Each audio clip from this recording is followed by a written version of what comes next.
mengajak saudara mendalami sedikit tentang nasihat Paulus yang terakhir kepada jemaat di Filipi yang ditulis di dalam Filipi pasal yang keempat. Dan satu ayat saja yang merupakan pembahasan kita hari ini, yaitu ayat yang kelima. Hendaklah kebaikan hatimu diketahui semua orang, Tuhan sudah dekat.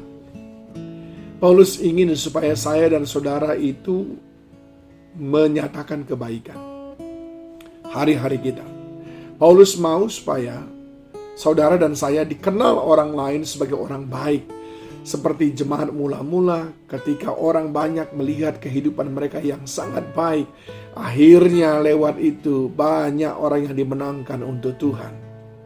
Paulus mau untuk membuat kita memiliki kehidupan yang baik, dilihat oleh mata orang lain. Mengapa? Supaya dengan demikian orang tahu betapa baiknya Allah yang kita percaya. Ingat baik-baik. Alkitab menginginkan saudara dan saya untuk terus berbuat baik. Bahkan di dalam 2 Tesalonika pasal yang ketiga, ayat yang ke-13 dikatakan, janganlah kamu jemu-jemu berbuat baik. Nah, apa tantangan kita untuk berbuat baik? Tentu saja ketika kita masih ingin supaya kebaikan kita itu dicatat orang lain, dibalas oleh orang lain. Dan ketika itu orang tidak membalasnya, maka kita jemu berbuat baik. Jadi rasa jemu memang menjadi persoalan utama karena kita tidak mendapatkan respon yang baik dari kebaikan kita. Tapi apakah itu benar? Tidak. Alkitab mengatakan jangan jemu-jemu berbuat baik.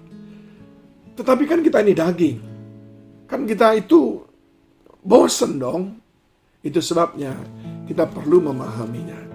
Ternyata kebaikan atau berbuat baik itu saudaraku, bukan karena saudara mampu melakukannya. Tapi itu adalah pekerjaan Roh Kudus yang ada dalam diri saudara.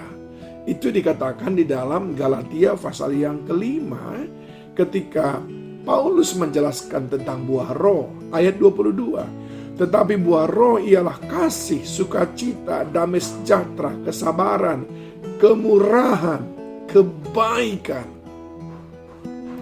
Oleh sebab itu, semua orang yang ingin bisa konsisten untuk berbuat baik, seperti Yesus berbuat baik, bahkan kepada yang menganiaya dia pun dia berbuat baik. Dari atas kayu salib dia tergantung, dia melepaskan berkat bagi orang itu, sembari memohon kepada Bapa di surga supaya dosa mereka jangan ditimpakan kepada mereka, sebab mereka tidak tahu apa yang mereka perbuat. Bayangkan, Alkitab berkata, jangan membalas kejahatan dengan kejahatan, kalahkan kejahatan dengan kebaikan, doakan orang yang menganiaya engkau, berkati orang yang menghujat engkau. Itu semuanya tidak mungkin kita kerjakan kalau kita masih manusia daging. Sebab daging kita kan menolak, akal pikiran kita berkata, ini gak fair, ini gak adil. Nah, kalau cara berpikir kita masih seperti ini, kalau saudara masih begini cara berpikirnya, kita masih manusia daging, saudaraku. Tapi ketika saudara mampu berbuat baik saat orang lain tidak baik kepada saudara, nah di sana Paulus mengatakan, ada buah roh dalam dirimu. Ada karya Roh Kudus yang nyata-nyata sedang bekerja dalam dirimu. Bukan cuma sekedar berbahasa roh, lalu tidak bisa menerima cercaan dari orang lain dan ingin rasanya membalas.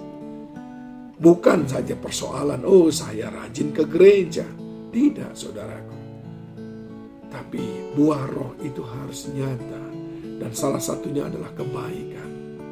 Dan Allah mau dia tetap ada dalam diri kita. Dan biarlah kebaikan hati kita tidak dipengaruhi apakah suasana yang sedang kita hadapi baik atau tidak. Dan biarlah kebaikan hati kita tidak dipengaruhi apakah orang yang menerima kebaikan kita membalasnya dengan kebaikan atau tidak. Biarlah kebaikan kita tidak dihentikan hanya karena orang yang kita perlakukan baik selama ini sekarang mengecewakan kita. Jangan, saudaraku.